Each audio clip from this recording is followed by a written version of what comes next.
नमस्कार। चलिए आज कालिका पुराण की एक ऐसी कहानी में चलते हैं जो सिर्फ दिव्य प्रेम की नहीं बल्कि एक ऐसे गहरे अथाह दुख की है जिसने सचमुच पूरे ब्रह्मांड को हिलाकर रख दिया था। ये कहानी है शिव और सती की। जरा सोचिए, ऐसा क्या हो सकता है कि कोई देवता इतने ज्यादा दुख में डूब जाए कि पूरी सृष्टि का संतुलन ही बिगड़ने लगे। यही सवाल इस पूरी कहानी के केंद्र में है। चलिए इसे और गहराई से समझते हैं। तो कहानी की शुरुआत होती है एक ऐसे दिव्य प्रेम से जो किस्मत में लिखा था। ये कहानी है शिव और सती की, जिनका मिलना कोई आम घटना नहीं थी, बल्कि ये ब्रह्मांड के लिए एक बहुत जरूरी घटना थी। तो इस कहानी की जो नायिका हैं वो हैं सती, और वो कोई साधारण राजकुमारी नहीं थी। वो महान प्रजापति दक्ष की बेटी थी, और उनका जन्म एक बहुत ही खास दिव्य उद्देश्य के लिए हुआ था। अब देखिए, ये बहुत दिलचस्प है। पुराण में साफ साफ बताया गया है कि सती का जन्म एक डिवाइन प्लान का हिस्सा था।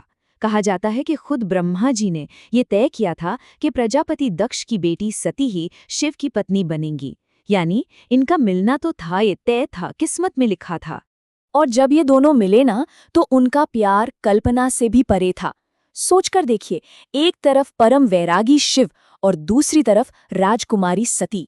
उनका मिलना असल में ब्रह्मांड की दो अलग अलग शक्तियों का संगम था, जो एक परफेक्ट बैलेंस, एक आदर्श संतुलन बना रहा था।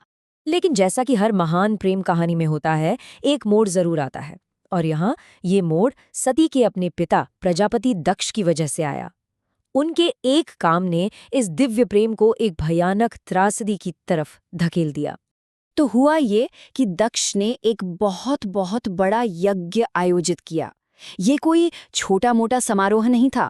इसमें सभी देवताओं, गंधर्वों और बड़े बड़े ऋषियों तक को बुलाया गया।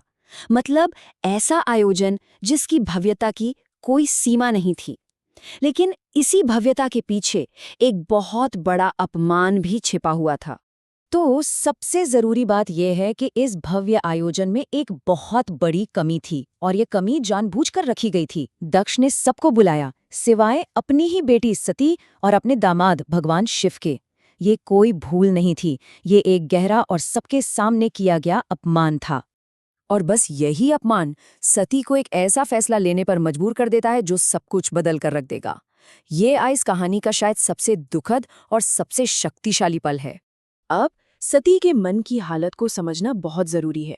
वो अपने पिता के घर बिना बुलाए पहुंच तो गईं, लेकिन जब उन्होंने वहां अपने पति का ऐसा अपमान होते देखा तो उनका दुख और गुस्सा बर्दाश्त से बाहर हो गया। उन्होंने फैसला कर लिया कि वो इस अपमान के साथ जिंदा नहीं रह सकती। और ये शब्द खुद सती के हैं, जो उन्होंने अपने पिता दक्ष के सामने कहे। उन्होंने साफ साफ कहा कि वो उस शरीर को छोड़ देंगी जो उन्हें एक ऐसे पिता से मिला है जो उनके पति का सम्मान नहीं करता। और ये कोई खोखली धमकी नहीं थी, ये उनका पक्का इरादा था, उनका अंतिम संकल्प। और फिर उन्होंने वही किया जो उन्होंने कहा था। सती ने यज्ञ की उसी पवित्र अग्नि में कूदकर आत्मदाह कर लिया। बस एक पल में वो दिव्य प्रेम कहानी एक भयानक त्रासदी में बदल गई। अब कहानी का पूरा केंद्र शिव बन जाते हैं। यहाँ हम देखेंगे कि जब एक देवता का दिल टूटता है तो उनका दुख इतना बड़ा हो सकता है कि वो पूरे ब्रह्मांड को अपनी चपेट में ले ले। जैसे ही शिव तक ये दिल दहला देने वाली खबर पहुंची, वो फौरन दक्ष के यज्ञ वाली जगह पर प्रकट हुए। उनका वो शांत, वो वैरागी स्वभाव पल भर में ही गुस्से और दुख के एक भयानक तूफान में बदल गया। और वहां उन्होंने जो देखा, उसने उन्हें पूरी तरह से तोड़कर रख दिया। अपनी प्यारी सती के बेजान शरीर को देखकर सर्वशक्तिमान शिव भी उस दुख का बोझ सह नहीं पाए और मूर्छित हो गए। इससे पता चलता है कि उनका प्रेम कितना गहरा था। जब उन्हें होश आया तो शिव का दुख कम होने की जगह और भी ज्यादा गहरा हो गया। उन्होंने सती के शरीर को अपने कंधों पर उठाया और बस चलने लगे, बिना किसी मंजिल, बिना किसी लक्ष्य के पूरे ब्रह्मांड में भटकते रहे। ये एक देवता का न खत्म होने वाला विलाप था। पुराणों में लिखा है कि उनके मुंह से बस एक ही पुकार निकल रही थी, हे सती, हे सती। वो अपने दुख में इतने डूब गए कि उन्होंने अपने सारे दिव्य कर्तव्य भुला दिए।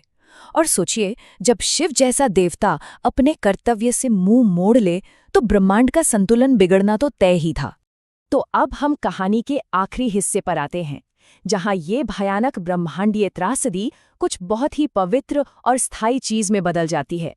ये दिखाता है कि कैसे कभी-कभी गहरे दुख से भी कुछ महान पैदा हो सकता है। ब्रह्मांड को बचाने का अब बस एक ही रास्ता था कि किसी तरह शिव को उनके दुख से बाहर निकाला जाए।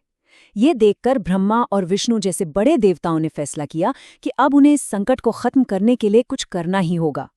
तो उन्होंने एक योजना बनाई। देवताओं ने अपनी दिव्य शक्ति का इस्तेमाल करके सती के शरीर को धीरे धीरे विघटित करना, यानी कि अलग करना शुरू कर दिया।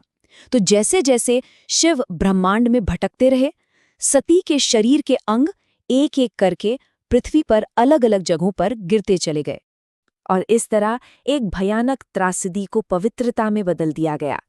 जिन जिन जगहों पर सती के शरीर के अंग घिरे, वो स्थान देवी की ऊर्जा और शक्ति के केंद्र बन गए। इन्हीं पवित्र स्थानों को आज हम शक्ति पीठ के नाम से जानते हैं और उनकी पूजा करते हैं। तो आखिर में ये सवाल सोचने पर मजबूर करता है कि कैसे एक गहरे व्यक्तिगत दुख की कहानी पूरे ब्रह्मांड के लिए दिव्य शक्ति का एक स्रोत बन गई। ये कहानी हमें प्रेम, हानि और उससे होने वाले परिवर्तन की शक्ति पर सोचने के लिए छोड़ जाती है।